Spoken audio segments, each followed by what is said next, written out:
Hey, it's Chris Herbert, and welcome to my Monday morning podcast for March the 31st, 2025.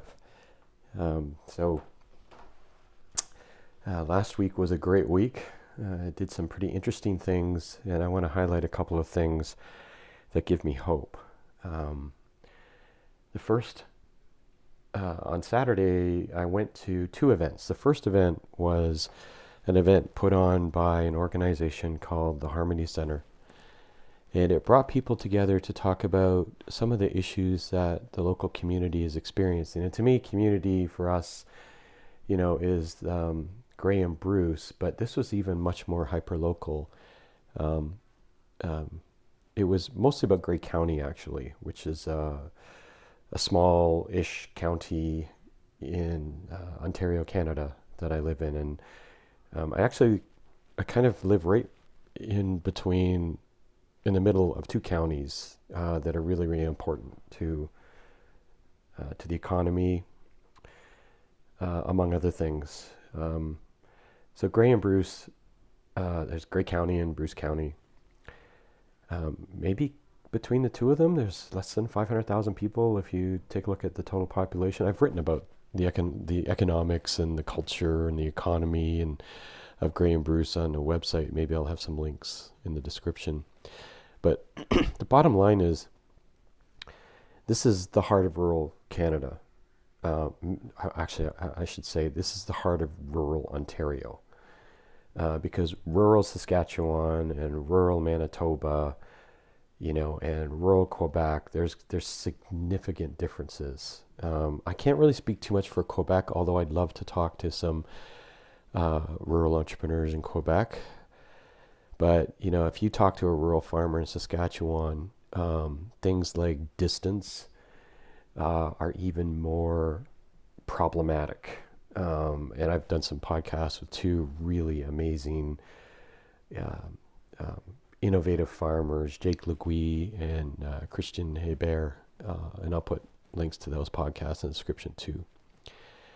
So the first one was really about some of the problems that every single small town and city for that matter is experiencing, in terms of homelessness in particular, and inequality, people who are, not doing well in life and who deserve the support regardless of how they got to where they are. And Owen Sound um, is a really good microcosm of, I would say, a look at, the good, the bad, and the ugly of a community. And I really believe that the good, the bad, and the ugly is going to exist in any community all the time. And it's a question of how you work together in order to literally save people. Because that's what happens, especially when you think about, if one way to look at it is, let's say if you're in a town and all of a sudden you see a bunch of people milling around what looks like a corner store, right? And you're wondering, what are those people doing? Are they loitering? Um, um, and while you're driving by in your car, you might think they're loitering and that they're maybe doing drugs and stuff like that, and they could be. They really could be. So, for those of us that aren't experiencing that in their lives, we're going to pass judgment on things like that, not realizing what it would be like just to spend literally half an hour understanding why those people are milling around that area, and how they're living, who's helping them, and that sort of thing. So anyway, so this is a really amazing event. We got to see how the county and the support services around the county are helping address issues with drug use and issues with homelessness. And it was heartbreaking, but it was hopeful.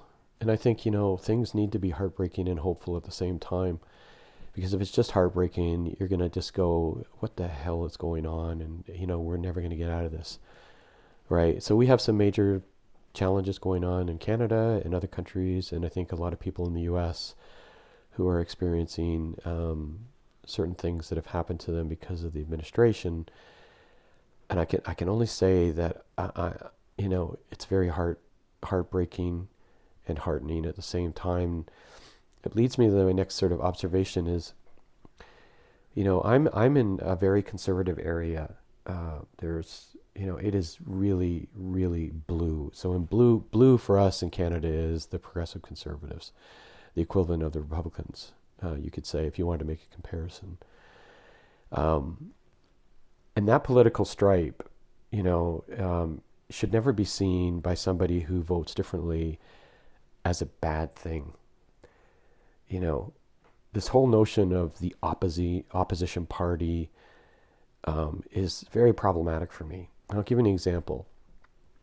I had been driving in a wintry condition, and I had to stop and pull off to the side of the road. And one thing, by the way, if you're driving in rural Ontario and it's snow covered, be careful when you pull off on the side of the road, because it's bound to be a ditch, and that ditch is bound to be covered in snow. So there's a good chance you're going to go into the ditch. It happened to me twice in the first year that we moved back up here. So I'm sitting there. Okay, so I had to pull off to the side of the road, slipped in the ditch. So I'm in the process of calling my wife to say, hey, I think I'm gonna have to get CAA to come and pull me out. As I'm dialing, a truck stops.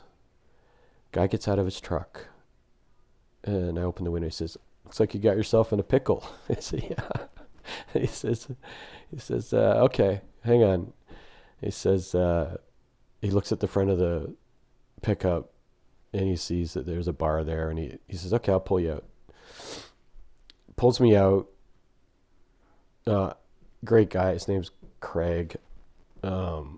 He's a guy, I think his name's Craig. He works at the local Sprucedale Agrimart in Tara.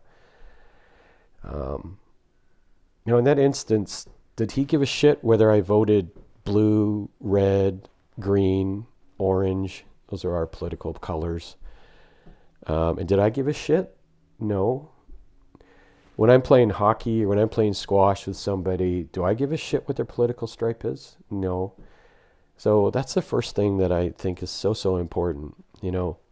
Just because somebody doesn't have the same views about the party they support doesn't make them any less a person or any more a person, period. So, I was watching a video of this woman who I follow in the States who is definitely Democrat. She's definitely not shy about saying that. But she was talking about the fact that, given what's happening to some of the red states, and the Musk's slashing and cutting and burning of things, and how it's affected people that are working for the government, where they've been furloughed or put on administrative leave, or, the probationary employees, how they've been let go, and even though they had glowing performance reviews and they were told they were let go because of their performance, yada, yada, yada. She made a very important point. It's like, it's not appropriate. It's not right. Even though she said it's difficult for people to say, see, you asked for it. That's just not right. Yeah, it was, this guy got in power, and now we're living with it, and we're learning from it, and we're mobilizing. We're thinking, okay, so in Canada, we're thinking about different ways, in order for us to be self-sufficient. I think people in the U.S. might be thinking, okay, so how do we make things better for ourselves? Because there is a common problem. That common problem is there isn't enough people that are at a, let's call it a living wage, whatever you want to call it. There's just not enough opportunity to live well. And yeah, it's a big problem. But we know for sure that, you know, the way things are going both in Canada and the US in terms of opportunity for the middle class, opportunity for youth is in the shitter. So we need to start and unite around a common thing, something that matters to the most of us. And what matters to the most of us is that if I look across the street at my neighbor, I know that they're good. If I go and go to a event where they're talking about homelessness, I can see that over the last year there are more short-term housing apartments for people who are in transition from homelessness to getting back on their feet. And that can actually be measured in there being maybe 100 more rooms. So the other thing that I went to on Saturday is I went to the Bruce Grey Woodlot Association's annual meeting. And these are folks, not all of them, some of them are farmers for sure, so they have a couple hundred acres, let's say, and maybe they've got 15, 20, 30 acres of wood. Some of it's being harvested for, wood products and produced by the local sawmills.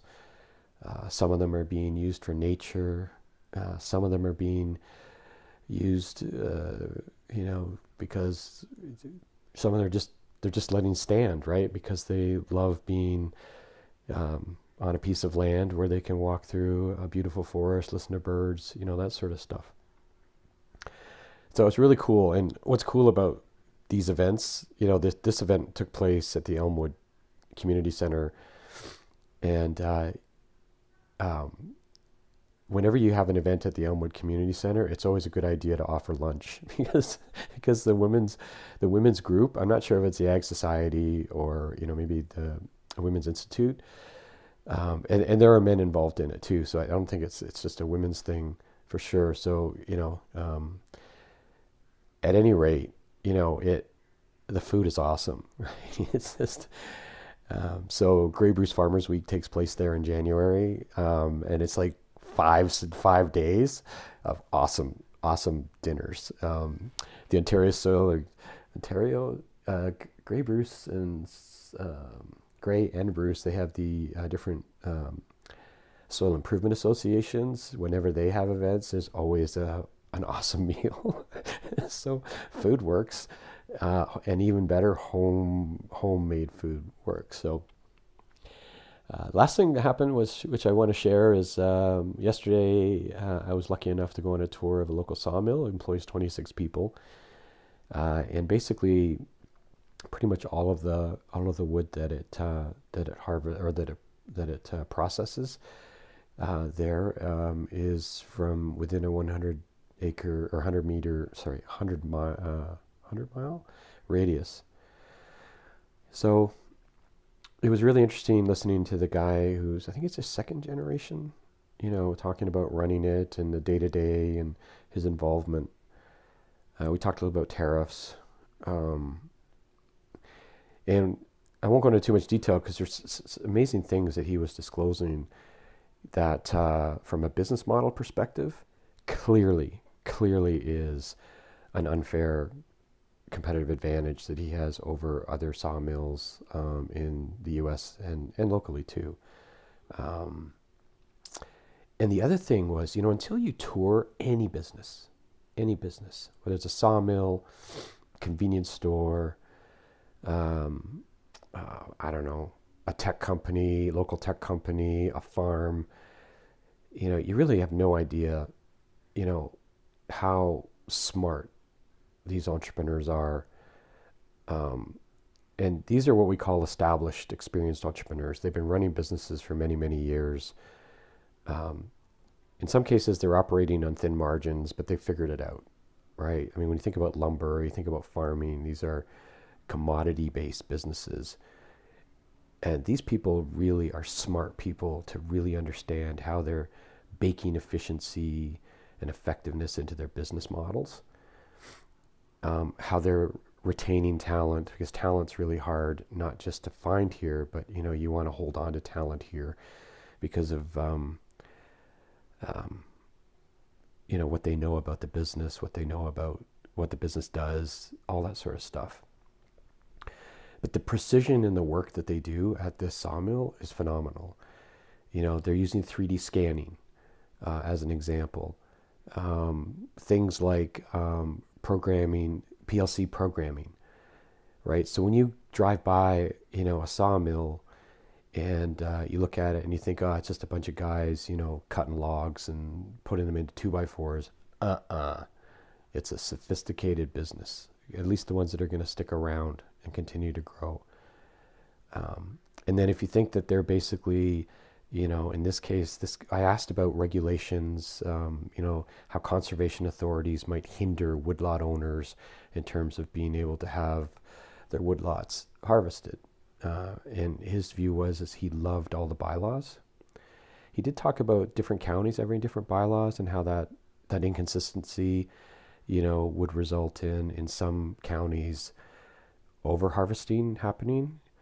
But he specifically talked about Grey County and how he felt that the management of woodlots is bang on in terms of the ecology, preservation, reforestation, plus the economics. And that is the most important thing as we move forwards, in my view, over the next frickin' 5-10 generations, is this concept of blending ecology and economics into businesses and our way of life.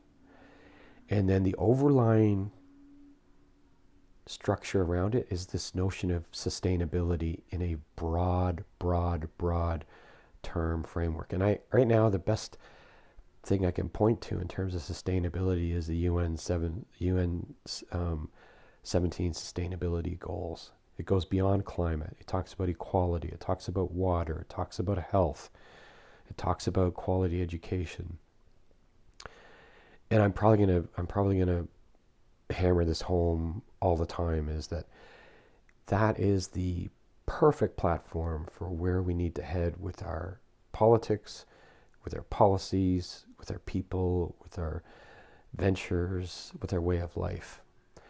And I saw at this sawmill all of these things in action. Not all of them, so obviously I could speak to, and I was thinking about equality, in terms of how he needs to manage his staff and provide a good working environment and be supportive. And, and I thought about software, and I thought about gaming, and this notion of, we got to ship.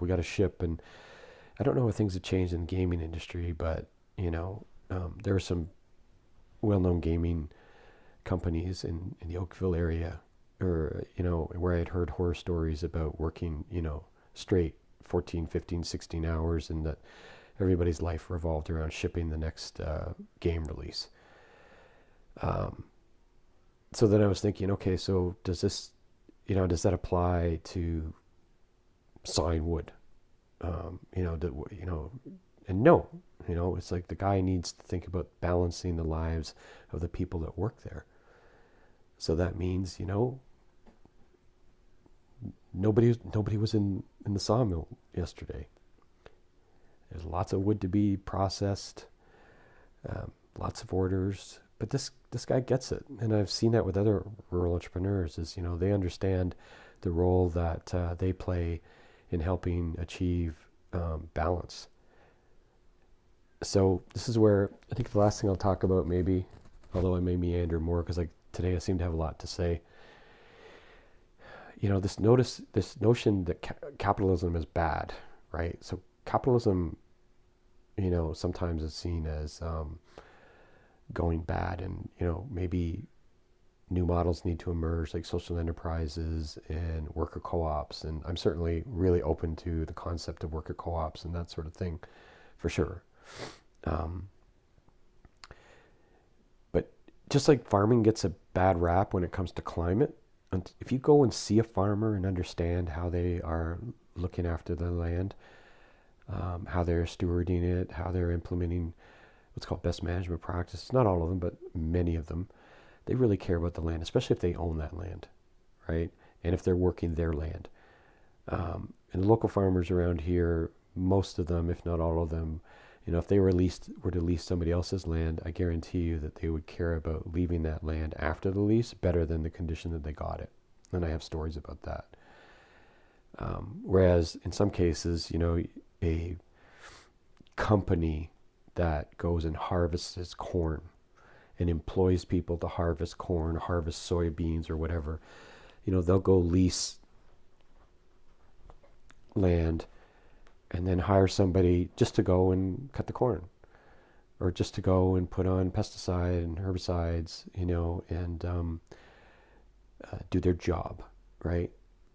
It's not in their employee contract to really care about whether the topsoil is going to be healthy and whether it will be there 3, 4, 5 years from now.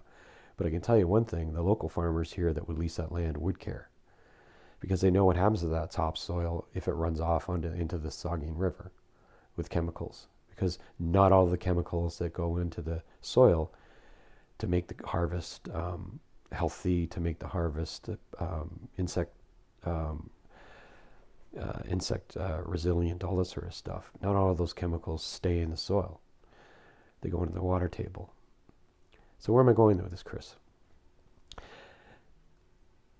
The only thing that we really can do as entrepreneurs is do our very best, to create, deliver, and capture value in some way, shape, or form. Whether it's selling good quality corn, wheat, marketing services, handmade products at a retail store.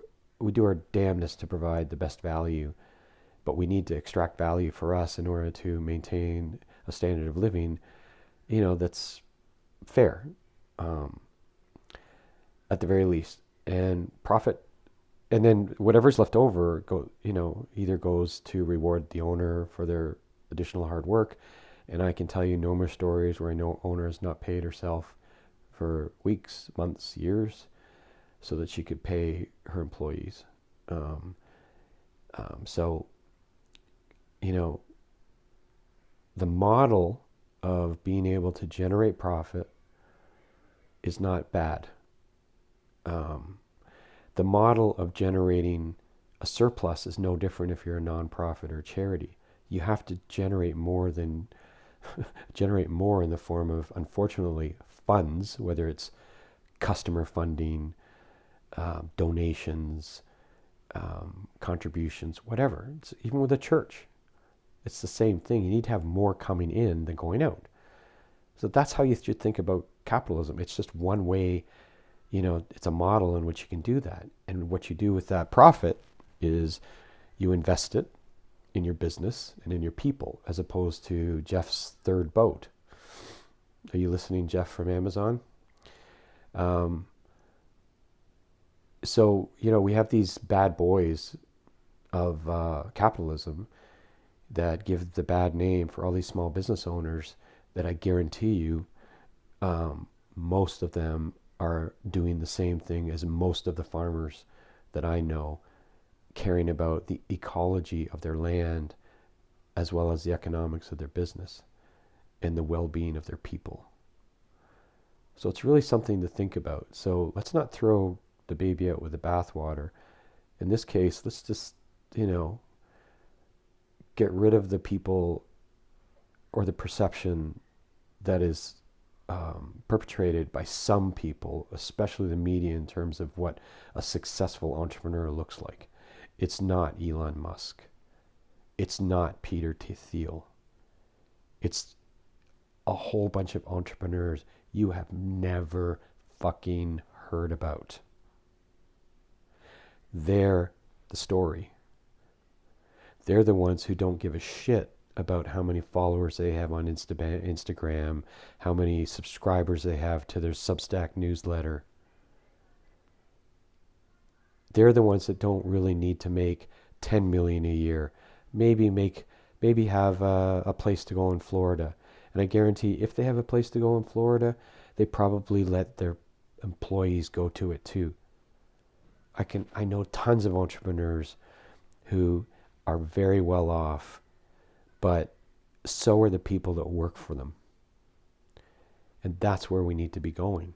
That's how Canada's going to thrive, is all of these small business entrepreneurs, helping them work together in ways that they probably hadn't thought of working together because they're too busy. What are they doing? They're too busy to make sure that their sawmill's running, that their family's healthy, that their employees are healthy, and having to, walk through the minefields of what the government's providing with them in terms of regulations, and some good, some not so good, and then what, some of the atomic bombs that, people who have never been successful, like Donald Trump,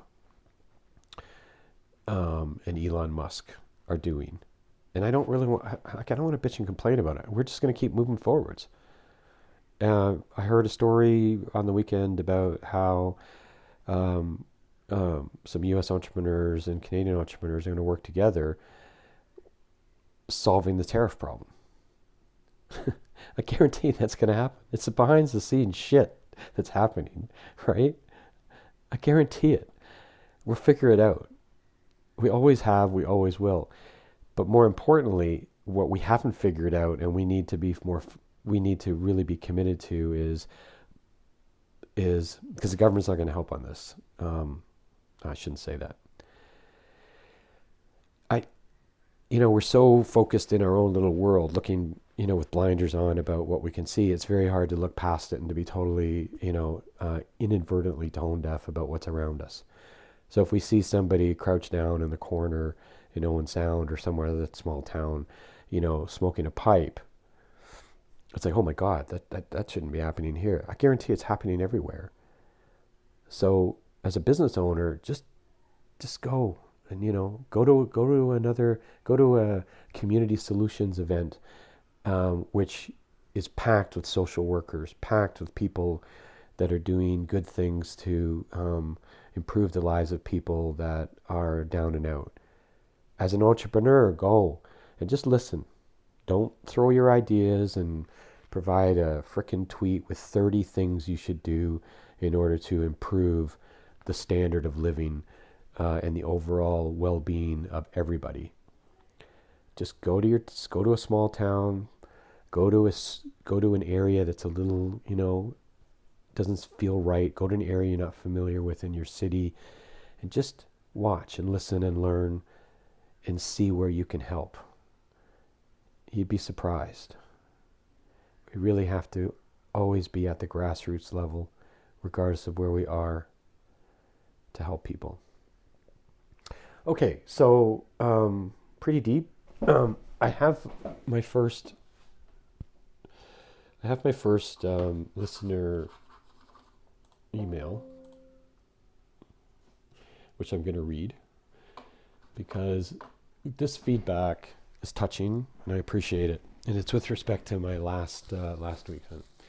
So it's from a listener, and I know I have one, although I only had 7 views last week in my podcast. So I'm a bit a ways from Bill Burr's listening count, but like I said, I'll continue working on this podcast because I like it. So I'm going to read what this person said. Just a quick note to say that I really appreciate your Monday morning podcast, and last week's story about you returning the quote gift unquote to your squash opponent was just absolutely astonishing. Certainly they must have done this intentionally to provoke a response. Just bonkers, though definitely a microcosm. I really like that last piece, is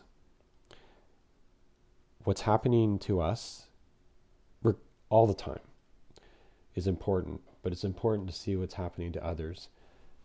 And, it's tough to get out of our bubble, but we need to get out of our bubble. And even if it's just, if you see, for example, you're going by a community center and you see a bunch of people, going with hockey sticks, and it looks like there's something happening, just walk in, and if you're able to, and see what's going on. Expose yourself to a new element of your community, So, anyways, thanks for listening, and we'll talk to you next week.